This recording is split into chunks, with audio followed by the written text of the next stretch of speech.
Welcome to the Oasis. My name is Mike, and today I'm going to be showing you how to set up the brand new Oculus Quest 2. In this video, I'll be showing you what comes in the box, how to get this little headset up and running, the best VR experiences for beginners, and also some tips and tricks that I've learned about this headset already. I'm going to be covering the Quest 2 in much more detail over the coming months with more games, more guides, and accessory videos, so make sure you're subscribed to the channel and hit that notification bell so you don't miss any of my future Quest 2 content. Full disclosure, this headset was provided for free and early by Oculus, so I could make videos like this on the channel. If you're interested in ordering a Quest 2 yourself, you can pre-order one right now for shipping on the 13th of October. I've put a link in the description down below, which is my personal affiliate link.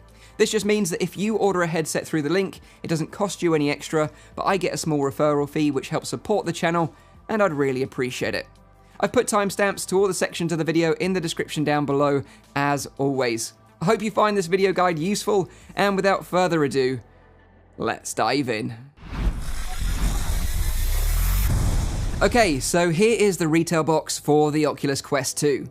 This is one of the few white VR headsets available on the market, so I can imagine this box is really going to stand out on a retail shelf, especially with the huge Oculus branding on the top. The Quest 2 is completely standalone and doesn't require a PC to power it. All the games and apps can be downloaded to and played directly from the headset itself. It offers a true 6 degrees of freedom VR experience with inside-out tracking, and has the ability to be connected to a PC to play full PC VR content from both Oculus and Steam VR if you have a gaming PC. On top of the box, you can see the storage capacity of the headset. I have here the 64GB model, which costs just $299 US. There is also a 256GB model, which costs $399 US. But honestly, 64GB is plenty of space for your average gamer, as most games are only a couple of gigabytes each. Also on top of the box is an important notice, as a Facebook account will be required to log in and use this headset. On the back of the box, you have some of the most anticipated VR games coming soon for both the original Quest and Quest 2. I'm personally really excited for The Climb 2, Population 1, and Jurassic World Aftermath. Now let's crack open the box and see what's inside. First up, you get this little package which contains a quick start guide and warranty information booklet. You also get a 1-meter USB-C to USB-C charging cable and power adapter for your region. You also get a pair of Oculus touch controllers, and I really love the design of these new controllers. They've made some great improvements to them over the last generation, including longer battery life and stronger haptic feedback. They take just a single AA battery each and come with batteries pre-installed. Of course, you get the Oculus Quest 2 headset itself, and you can see here just how small and compact it is. It features 4 tracking cameras on the front plate for the Oculus Insight tracking system.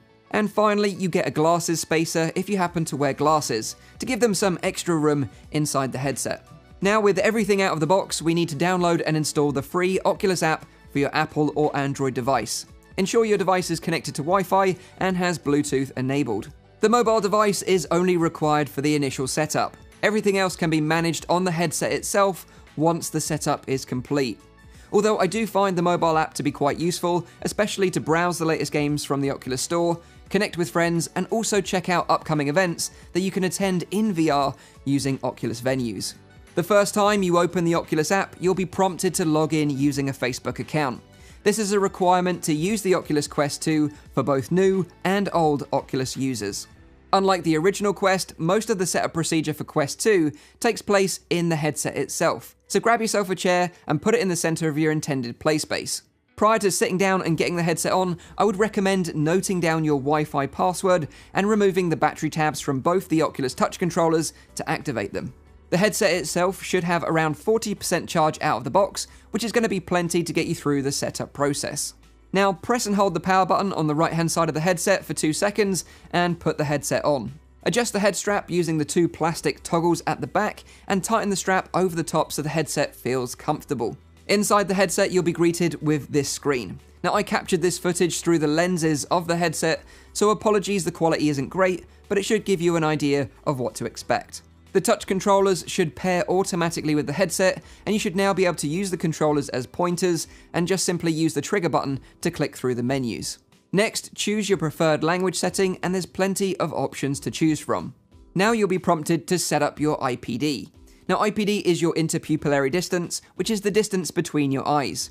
You need to set this correctly for the most comfortable VR experience. The Quest 2 has 3 IPD setting slots, which accommodate an IPD range from 58 to 72mm. You can set your IPD by manually moving the lenses to the different setting slots. Setting 1 is 58mm, setting 2 is 63mm, and setting 3 is 68mm. Set which one feels the most comfortable for you. My IPD is around 61mm, and I found that setting 2 works the best for me. Now, this is where your Wi-Fi password will come in handy, as you'll need to connect the headset to your Wi-Fi router. You're then provided with a brief safety video to ensure your play space is clear of obstructions and shows you how to set up your Guardian boundary system. It also explains that on the store you have different comfort settings for VR games and experiences, which include comfortable, moderate, and intense. For those new to VR, I'd recommend sticking with the comfortable games and experiences to prevent any discomfort, as VR can be quite an intense experience for newcomers. At this point, your headset and controllers will require an initial update. This can take up to 5 minutes, so you can take the headset off, and you should hear an audible cue once the update is complete and the headset has restarted. Now you'll need to pair the Quest 2 with the Oculus mobile app. The app should recognize the headset and prompt you automatically to pair, but there is a pairing code displayed in the headset if you need to pair it manually. The final step of the setup process is to set up the Guardian boundary system. This is designed to notify you of the edges of your play space when you're in VR to prevent you from bumping into walls or furniture. First, set your floor level by lowering the controller to the floor and pressing the trigger button. Now just simply draw the boundary outline of your play space using the pass-through mode, and you're pretty much all set. You can set the Guardian system in multiple rooms, and the headset will remember them. If you move through the boundaries of your Guardian system, it will automatically show you the video pass-through mode, so you can see a black and white representation of the real world around you. At the end of the setup process, you'll be given the option to enable hand tracking, and if enabled, it will run you through a short introduction to the Quest 2's hand tracking functionality. In the home environment, you can enable hand tracking at any time to navigate the menus or the Oculus browser. Just simply put the controllers away and your virtual hands should appear, allowing you to use simple gestures such as pinching and scrolling. Now you're all set up, you'll be in the home environment where you can browse the store, play games from your library, connect with friends, and much, much more. And this will be the starting place whenever you power the headset on in the future.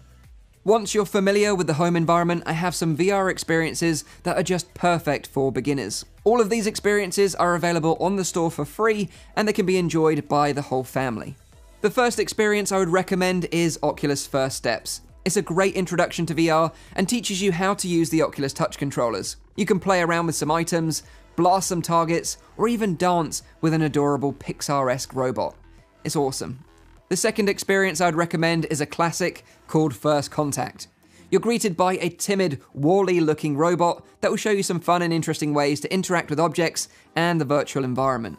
And the final experience I would recommend is Elixir. This short experience puts you in the shoes of a sorceress's apprentice. And the unique thing about this experience is that it uses the headset's hand tracking capabilities, which will provide a magical experience that I'm sure will impress all your friends and family. Like I mentioned at the beginning of the video, you can also connect the Quest 2 to a PC. You can do this using an Oculus Link cable or wirelessly using Virtual Desktop, and I'll be covering how to do this in more detail in a future video. And now to round up the video, here's some of my tips and tricks that I've learned already with the Quest 2. If you want to change the scenery of the home environment, all you need to do is navigate to Settings and Virtual Environment, and here you have a few different options to choose from. I'm personally really digging the brand new Cyber City environment, which is giving me serious cyberpunk vibes. The next tip is about prescription lens inserts, as the lenses on the Quest 2 are identical to the original Quest and Rift S lenses. If you've already purchased prescription lens inserts from companies like Widmo VR, you'll find that they'll fit perfectly over the Quest 2 lenses, no problem. The next tip is useful if you're using Oculus Link to connect your Quest 2 to a gaming PC. You can easily manage the cable by threading it through the material head strap loop at the back to keep it out of your way whilst playing your favorite PC VR games. And the final and probably most important tip I could give you is don't use the Quest 2 outside. It is possible for the inside-out tracking system to work outside, particularly on a cloudy day, but overall I wouldn't recommend it. In some lighting conditions, the lenses can quickly magnify the sun, burning your headset screen, causing irreparable damage. So please, again, don't use the Quest 2 outside. Okay, so there we have it. That's how to set up the brand new Oculus Quest 2. And just like the original Quest, the Quest 2 is super simple to set up and use, and removes a lot of the friction of getting into virtual reality that you experience with other VR headsets. I feel like it's a very exciting time for the VR industry, as not only is the Quest 2 an improvement over the original Quest, but now it's even more affordable, opening up the technology to a whole new audience. If this is the start of your VR journey, welcome, and if this is the first time you're going to be trying a VR headset, prepare to have your mind blown. Just don't forget to take it easy, as VR can be quite a hit on the senses the first time, so make sure you stick to the more comfortable VR games and experiences available on the store. If you've got any questions about the Quest 2 headset or VR in general, put them in the comments down below and I'll try to answer as many questions as I can, or head over to my Discord, which is linked in the description below. Leave a like if you liked the video and you found it useful. Make sure you're subscribed for all my future Quest 2 content. And as always, I'll see you on the next one. Cheers.